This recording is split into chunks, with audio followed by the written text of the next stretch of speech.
as a friend உங்ககிட்ட ஒண்ணே ஒண்ணு கேட்டுக்கிறேன். தயவு செஞ்சு நீங்க யார் இந்த பழக்கத்துல மாட்டிக்காதீங்க. இந்த ஊரு எனக்கு எல்லா சுதந்திரம் கொடுத்தது. அத நான் தவறா பயன்படுத்திக்கிட்டேன். அதனாலதான் இந்த ஊரே உங்களை விட்டு பிரிகிற மாதிரி ஆயிடுச்சு. நான் மட்டும் இல்ல, யாரும் இந்த பழக்கத்துக்கு அடிமையாயிடக்கூடாது. ப்ளீஸ் நம்ம ஃப்ரெண்ட்ஸ் கிட்டையும் போய் சொல்லிடுங்க. என்னோட நிலைமை யாருக்கும் வரக்கூடாது. அதான் நான் உங்க எல்லார்ட்டையும் கேட்டுக்கிறேன். டேய் ரமேஷ், அதான் எல்லாம் சரியாயிடுச்சு இல்லடா? ஒரு நிமிஷம்.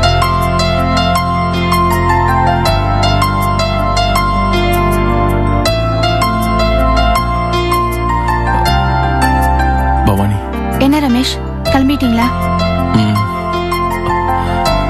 நீங்க வருவீங்களோ இல்லையோன்னு நான் தவிச்சுக்கிட்டு இருந்தேன் பவானி. நீங்க வந்தது எவ்வளவு சந்தோஷமா இருக்கு தெரியுமா? எனக்கும் ரமேஷ். பவானி, உங்களை பார்த்து பேசணும்னு நான் பலமுறை தவிச்சிருக்கேன். ஆனா அப்ப இருந்த தவிப்புக்கும் இப்ப இருக்கிற மனநிலைக்கும் நிறைய வித்தியாசம் இருக்கு. நான் இப்ப பழைய ரமேஷ் இல்ல. இப்ப உங்களை பார்க்க தவிச்சது உங்ககிட்ட மன்னிப்பு கேட்கறதுக்கும் நன்றி சொல்றதுக்கும் தான். ரமேஷ், இப்ப நீங்க எதுக்கு நன்றி சொல்றீங்க? அப்படின்னு நான் செஞ்சுட்டேன். இல்ல பவானி, நீ பண்ணதோட அருமைய என்னாலதான் உணர முடியும். உங்களுக்கு வேணா அது பெருசா தெரியாம இருக்கலாம். நான் உங்களை காதலிச்சது கூட உங்களை அடையணுங்கிற சுயநலத்துலதான். ஆனா நீங்க என்கிட்ட எந்த பிரதிபலனையும் எதிர்பார்க்காம உதவி செஞ்சீங்க. என் அப்பா வரவழைச்சு என் மேல அக்கறை காமிச்சீங்க. ஒருவேளை நீ என்கிட்ட வெறுப்பு காட்டியிருந்தா நான் இந்த பழக்கத்துல இருந்து விடுபட்டிருக்கவே முடியாது. என்கிட்ட நீங்க ஆதரவு காமிச்சீங்க, என்ன வெறுக்கல. அதுதான் பவானி என்னை யோசிக்க வச்சது. உங்களை பத்தி என்ன பத்தி மறுபரிசீலனை பண்ண வச்சது.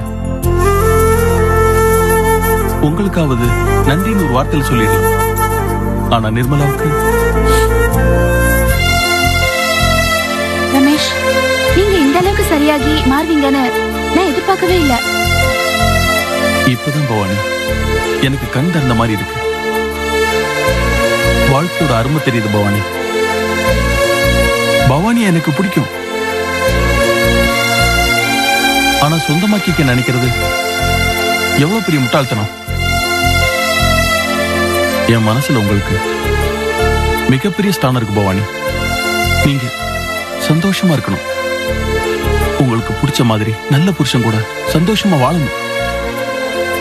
உங்க கல்யாணத்துல நான் ஓடி ஆடி வேலை செய்யணும் பவானி. அதான் என்னோட ஆசை பவானி. ரமேஷ், நீங்களும் ஒரு நல்ல பொண்ணை பார்த்து கல்யாணம் பண்ணிக்கணும்.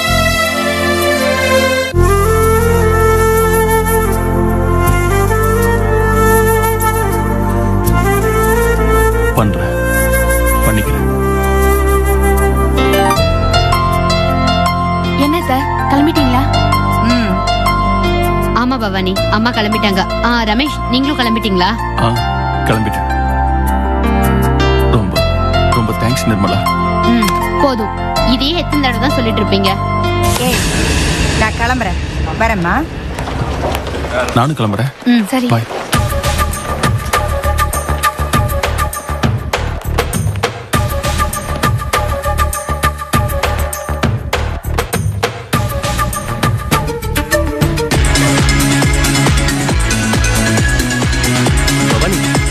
சிங்கப்பூர்ல இந்த ஷோ ரொம்ப எக்ஸ்ட்ராடினரியா இருக்கும் தெரியுமா?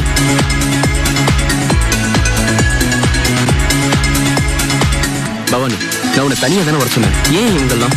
கல்யாணத்துக்கு அப்புறம் தனியா வரத பத்தி யோசிக்கலாம். இப்ப ஷோவை பாருங்க.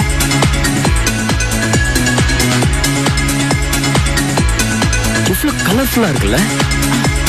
ஹர்ஷா, பப்ளிக் பிளேஸ்ல இதெல்லாம் வேண்டாம், ஓகேவா? இங்க வந்திருக்கவங்க எல்லாம் பாக்குறல்ல, எவ்வளவு பேர் எப்படி எப்படியே நடந்துக்காங்க. நீ மட்டும் எப்படி? நான் அப்படிதான் ஹர்ஷா. நம்ம 2 பேருக்கும் கல்யாணம் ஃபிக்ஸ் ஆயிருக்கு. கல்யாணம் ஃபிக்ஸ் தானே இருக்கு, இன்னும் கல்யாணம் ஆகலையே. பேசாம ஷோ பாருங்க.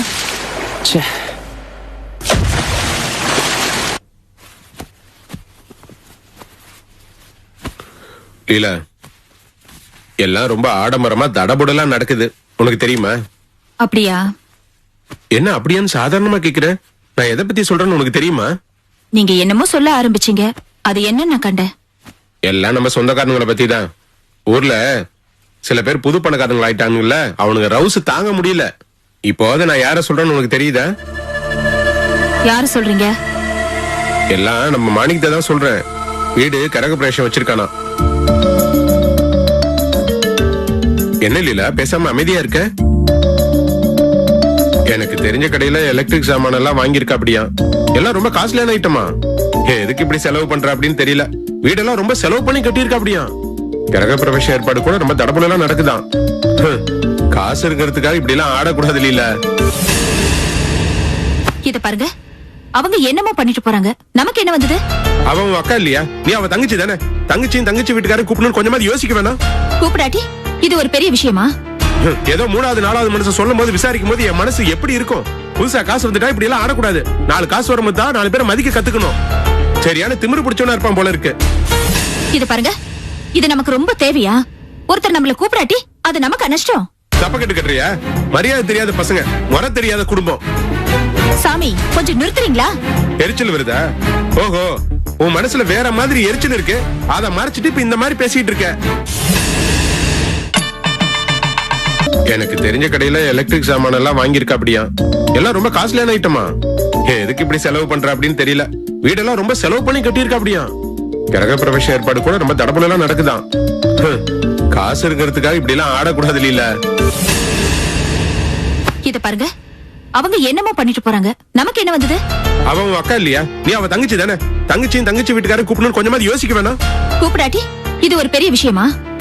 ஏதோ 3வது 4வது மனுஷன் சொல்லும் போது விசாரிக்கும் போது என் மனசு எப்படி இருக்கும்? புதுசா காசு வந்துட்டா இப்படி எல்லாம் ஆடக்கூடாது. 4 காசு வரும்போது தான் 4 பேரை மதிக்க கத்துக்கணும். சரியான திமிரு இருக்கு. இது பாருங்க, இது நமக்கு ரொம்ப தேவையா? ஒருத்தர் நம்மள கூப்பிடாட்டி அது நமக்கு நஷ்டம். தப்ப கட்டு கட்டுறியா? மரியாதை தெரியாத பசங்க, முறை தெரியாத குடும்பம். சாமி, கொஞ்சம் நிறுத்துறீங்களா? எரிச்சல் வருதா?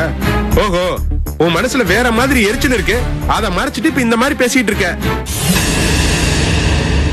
என்ன சொல்றீங்க? அவங்க கூப்பிட்டு நீ அங்க போயிருந்தீனா உனக்கு வேண்டப்பட்டவங்க எல்லாம் பாக்குறதுக்கு ஒரு சான்ஸ் கிடைச்சிருக்கும். அது மிஸ் ஆகி போயிடுச்சு. இப்ப நீ கடுப்புல இருக்க. அதனாலதான் இப்படி மாத்தி பேசிட்டு இருக்க.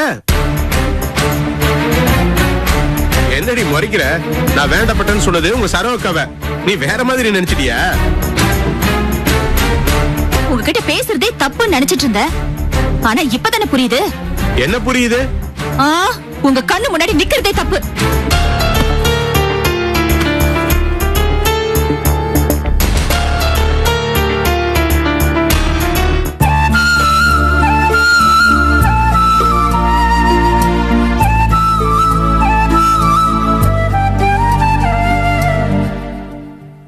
உங்க எல்லாரும் எதுக்காக வர சொன்னா? விஜய் கூட தனியா வீடு பார்த்து போறது முடிவு பண்ணிட்டேன். என்ன மாப்பிள, நீ தனி கொடுத்தன போற அளவுக்கு நாங்க அப்படி என்ன பெரிய குடும்பம் பண்ணிட்டோம்? நீ வாட்டுக்கு போறேங்கிற? எங்க எல்லாரும் மனசு எவ்வளவு சங்கடப்படும் கொஞ்சமா நினைச்சு பாத்தியாப்பா? அப்படி நினைச்சு பாத்திருந்தா இப்படி ஒரு முடிவு எடுத்திருப்பாங்களா? இப்படி திடுதுப்புன்னு வந்து சொல்றியே, அப்படி நாங்க புதுசா என்ன தப்பு பண்ணிட்டோம்? எப்பவும் போலதானே இருக்கோம். என்னங்க மரம் மாதிரி நின்னுகிட்டு இருக்கீங்களே, அவங்ககிட்ட என்ன ஏதுன்னு கேளுங்க. எதுக்கு ஆளுக்கு கேள்வி கேட்டவன தர்ம சங்கப்படுத்துறீங்க? அவன் எடுத்த முடிவு சரியான முடிவு தான். என்ன மாமா பேசுறீங்க? நீங்களாவது கோபி கொஞ்சம் தடுக்கலாம்ல? தடுக்கிறதா? அவன் தனி கொடுத்தன போறதே என் சம்மதத்தோட தான். ரொம்ப நல்லா இருக்கு மாமா. நல்லா இருக்கணுங்கிறது இந்த வீட்டு மருமகளை பொறுத்ததுக்கு. அவங்க நல்ல முடிவு எடுத்தாச்சு. இனி பேசி எந்த பிரயோஜனமும் இல்ல. பேசுறதுக்கு எதுவும் இல்ல. போங்க.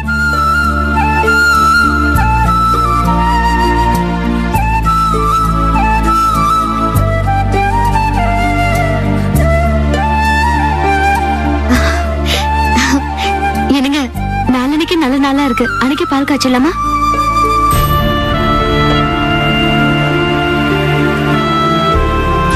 வீடு நான் ஒரு வீடு பார்த்தேங்க. அதுவே நல்லா இருக்கு. இப்போ அட்வான்ஸ் கொடுக்கறதா பாக்கி. நீங்க ஃப்ரீயா இருக்க டைம் அட்வான்ஸ் கொடுத்துட்டு வந்துடலாம். அப்படியே வீடும் பார்த்த மாதிரி இருக்கும்ல. உனக்கு பிடிச்சிருக்குல்ல? எனக்கு பிடிச்சிருக்கு. எனக்கு பிடிச்ச மட்டும் போதுமா? உங்களுக்கு பிடிக்க வேண்டாமா? எனக்கு பிடிச்சதுதானே வச்சு இப்ப எல்லாம் நடந்துட்டு இருக்கு. உனக்கு எதை பிடிச்சிருக்கோ அதுபடி செய்.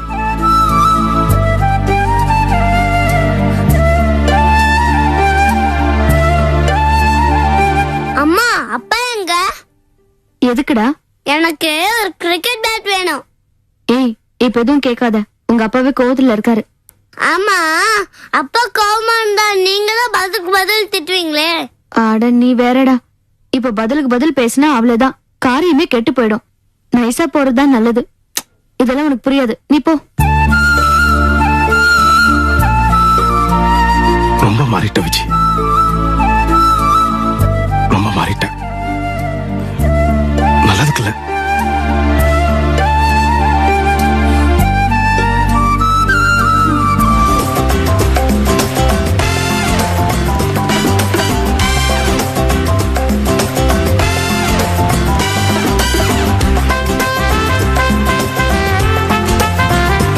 அப்புறம் பவானி, சார், சிங்கப்பூர் பிடிச்சிருக்கா? செட்டில் ஆயிட்ட போல் இருக்கு. அப்படிலாம் இல்ல சார், ஏதோ ஓரளவுக்கு. ஓரளவுக்குன்னா பாதி பாதி 50-50யா? இல்ல சார், இந்த ஊரோட பழக்கம், வேலை, அப்புறம் மத்த ரொட்டீன், இது எல்லாத்துக்கும் என்ன பழக்கப்படுத்திட்டேன். ஆனா மனசளவுல தினம் தினம் ஊரு, அப்பா, அக்கா, அக்கா குழந்தைங்க, இவங்க நினைப்பு தான் சார் இருக்கு. அதாம உங்ககிட்ட எனக்கு ரொம்ப பிடிச்ச விஷயம். சொந்தக்காரங்களை பத்தி நீ எவ்வளவு அக்கறையா நினைக்கிற பாத்தியா? அந்த பாசம், அந்த உறவுகள் மேல நீ வச்சிருக்கிற அபிமானம் தான் உன்னை என் மருமகளா ஏத்துக்க வச்சிருமா. ரியலி நான் ரொம்ப கொடுத்து வச்சேன். ரொம்ப தேங்க்ஸ் சார். எதுக்கு எனக்கு தேங்க்ஸ் சொல்றீங்க? இத்தனை வருஷம் ஆனதுக்கு அப்புறம் கூட நம்ம கலாச்சாரம், ட்ரெடிஷன் இதெல்லாம் இன்னும் நீ ஃபாலோ பண்ணிட்டு இருக்க பாத்தியா? அதனால தான் உன்னை எனக்கு பிடிச்சிருக்கு. அதனால தான் உனக்கு தேங்க்ஸ் சொன்னேன். சார், அதுக்கு நீங்க என் அப்பாவுக்கு தான் தேங்க்ஸ் சொல்லணும். அப்பாவுக்கா? என்னமா சொல்ற? ஆமா சார், நான் இப்ப என்னவா இருக்கேனோ அதுக்கு என் அப்பா தான் சார் காரணம். அவர் எனக்கு அப்பா மட்டும் இல்ல, அம்மாவா, வழிகாட்டியா, எல்லாமா இருக்காரு. என்னை பத்தி ஒவ்வொரு வினாடியும் பெருமைப்படுறவரு. எனக்கு ஒரு சின்ன சங்கடம்னா கூட ஒரு ஃப்ரெண்டு மாதிரி என் பக்கத்துல உட்காந்து தோளை தட்டி கொடுத்து ஆறுதல் சொல்லுவாரு. இந்த மாதிரி அப்பா எல்லாருக்கும் கிடைக்க மாட்டாங்க சார். பவானி, நீ உங்க அப்பா மேல வச்சிருக்கிற அன்பையும் பாசத்தையும் நினைச்சா ரொம்ப பெருமையா இருக்குமா? ஒவ்வொரு அப்பாவுக்கும் உன்ன மாதிரிதான் ஒரு பொண்ணு கிடைக்கணும். He is really lucky, I say. பாத்தியாடா பவானி அவங்க அப்பா மேல எவ்வளவு அபிமானம் வச்சிருக்கான்னு? நீ இந்த இருக்கிய. எனக்கு பவானி மாதிரி சூப்பரா ஒரு அப்பா கிடைச்சிருந்தா பரவாயில்ல. எனக்கு சுமாரான அப்பா தானே கிடைச்சிருக்கீங்க. நானும் உங்களை மாதிரி தானே இருப்பேன். பாத்தியாமா, இவன் உருப்படவே மாட்டான். இவனை நீதாமா திருத்தணும். Okay sir. பவானி, நீ எனக்கு 3 வரம் கொடுக்கணும். என்ன சார்? ஃபர்ஸ்ட் வரம் என்னன்னா, இனிமே என்ன நீ சார்னு கூப்பிடக்கூடாது. Okay sir. பாத்தியா, மறுபடியும் சாரா? Sorry sir. Okay uncle. That's it. ரெண்டாவது ரொம்ப கஷ்டமான காரியம்தான், இருந்தாலும் முயற்சி பண்ணிதான் ஆகணும். இந்த பையன் இருக்கானே, இவனை கொஞ்சம் புட்சாலியா மாத்தணும்மா. உணவுக்கு இல்லைன்னா பரவாயில்ல, அதுல பாதியாவது இருக்கணும்மா. கொஞ்சம் கஷ்டம்தான், இருந்தாலும் ட்ரை பண்றேன். பவானி, அப்புறம் இந்த 3வது கண்டிஷன் இருக்கு பாத்தியா, கேட்கவா? அது ரொம்ப ரொம்ப நியாயமானது. நீதான் நிறைவேற்றி கொடுக்கணும், வேற வழியே இல்ல. என்ன சொல்லுங்க அங்கிள்.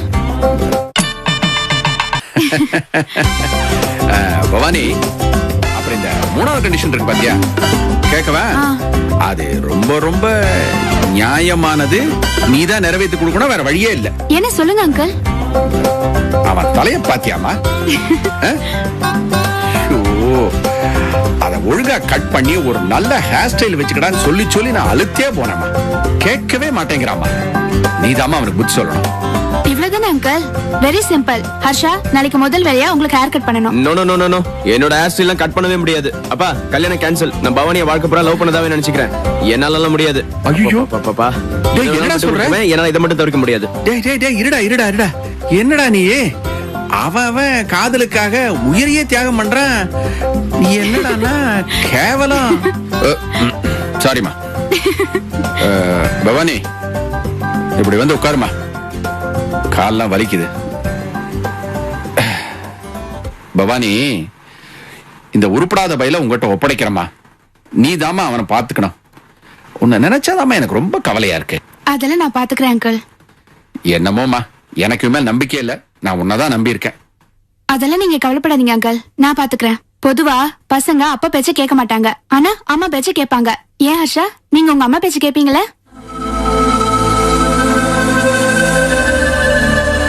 என்ன ஹர்ஷா, ஒண்ணுமே பேசாம இருக்கீங்க? ஏன் அங்கிள், ஹர்ஷா அவர் அம்மா பேச்ச கேட்பார்ல?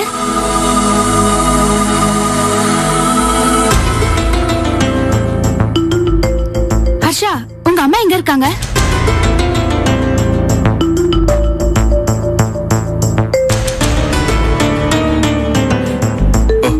சாரி.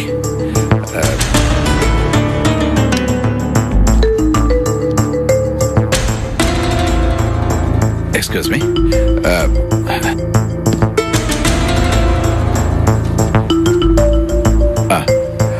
ஹர்ஷா, உங்க அம்மா எங்க இருக்காங்க? அது அது அது வந்து சொல்லுங்க ஹர்ஷா, ஏன் சைலண்டா இருக்கீங்க? உங்க அம்மா எங்க இருக்காங்க? எனக்கு ஒரு முக்கியமான வேலை இருக்கு. ஃப்ரெண்டு கூப்பிடுறாரு. யூ கேரி, நீங்க சாப்பிடுங்க. See you later. ஹர்ஷா, என்ன சாப்பிடலாம்? டைம் ஆயிடுச்சு, வா கிளம்பலாம்.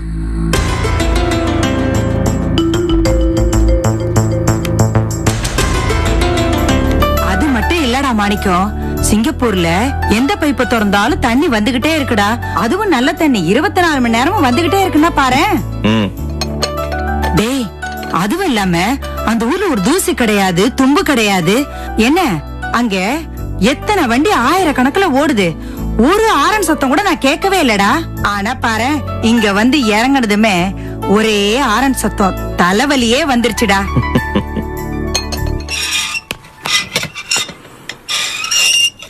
கவி பொண்ணுக்கு கூட அந்த ஊர் நல்லா பழகி போச்சுடா. மாணிக்கம்,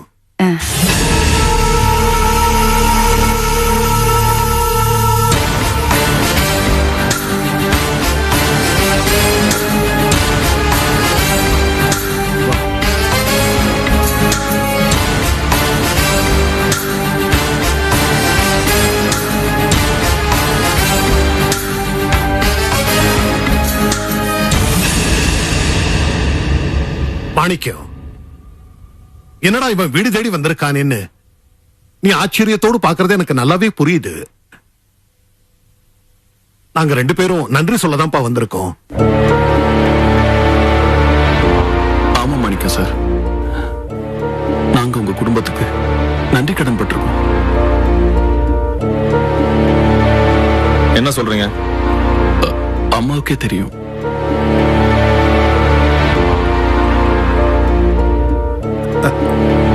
நான் விவரமா சொல்றேன் மாணிக்கம். 5-6 வருஷமா காணாம போன என் பையன் சிங்கப்பூர்ல தான் இருந்திருக்கான். எப்படியோ போதைப் பொருளுக்கு அங்க அடிமையாயிட்டான். அந்த நேரத்துல அங்க வேலைக்கு போன நிர்மலாவோட கவனிப்புல தான் இவ சிகிச்சை எடுத்துக்கிட்டான்.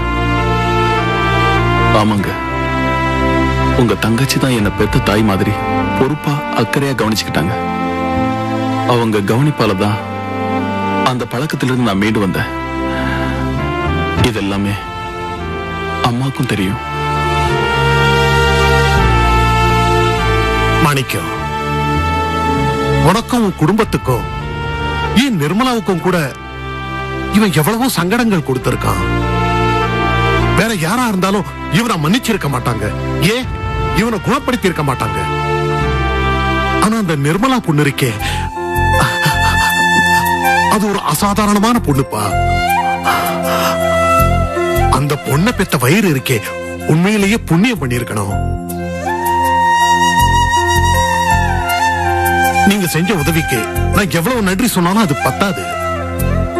இவன் தான் உன்னை நேரடியா பார்த்து நன்றி சொல்லணும்னு அதான் இங்க வந்திருக்கோம். என்ன முதலாளி இது, பெரிய பெரிய வார்த்தை எல்லாம் பேசிட்டு இருக்கீங்க. வாங்க உட்காருங்க. பரவாயில்ல. இல்ல பரவாயில்ல, உட்காருங்க. இருக்கட்டும்பா, பரவாயில்ல. முதலாளி, நடுவுல என்னென்னமோ நடந்து போச்சு. நமக்குள்ள நிறைய சங்கடம், மன வருத்தம் எல்லாம் வந்துருச்சு. என்ன இருந்தாலும் நான் உங்ககிட்ட வேலை பார்த்து வெளில வந்தவன், அதை நான் இன்னைக்கு மறக்க மாட்டேன். ரொம்ப சந்தோஷம் மாணிக்கம். சரோ, குடிக்க ஏதாவது எடுத்து வாங்க. நல்லா இருக்கேப்பா. நல்லா இருக்கேன். வாங்க செல்வம். முதலாளி, நல்ல வேளை நீங்களே வந்துட்டீங்க. புதுசா ஒரு வீட்டு கட்டியிருக்கேன். நாளைக்கு காலையில் அது கிரகப்பிரவேசம். உங்ககிட்ட வந்து ஆசீர்வாதம் வாங்கணும்னு நினைச்சிட்டு இருந்தேன். ஆனா நமக்குள்ள நடந்ததுல எப்படி வந்து உங்களை பாக்குறதுன்னு தெரியல. நல்ல வேலையா நீங்களே வந்துட்டீங்க. இங்கேயே வச்சு பத்திரிக்கை கொடுக்கறேன்னு தப்பா நினைச்சுக்காதீங்க. பரவாயில்லப்பா, கட்டாயமா நாளைக்கு நீங்க வரணும். கண்டிப்பா நாங்க வருவோம். செல்வம் பத்திரிக்கை கொடு. நல்ல வேலை ஒரு பத்திரிக்கை இருக்கு.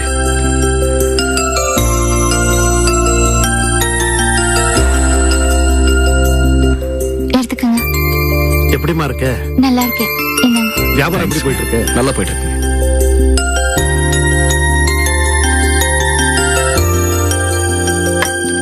கட்டாயமா வந்துடணும் முதலாளி.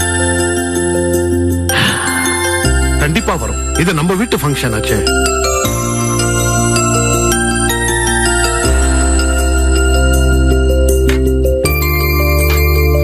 வரேன்ப்பா.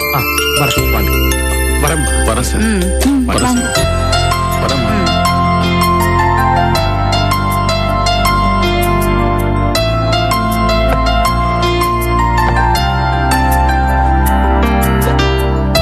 ஏண்டா மாணிக்கம், நம்ம வீட்டு விசேஷத்துக்கு யார் யாருக்கெல்லாம் சொல்லிருக்க? எல்லாருக்கும் சொல்லிட்டியா? யாரையும் விட்டுறலையே? இல்லம்மா, முக்கியமானவங்க எல்லாரையும் கூப்பிட்டாச்சு.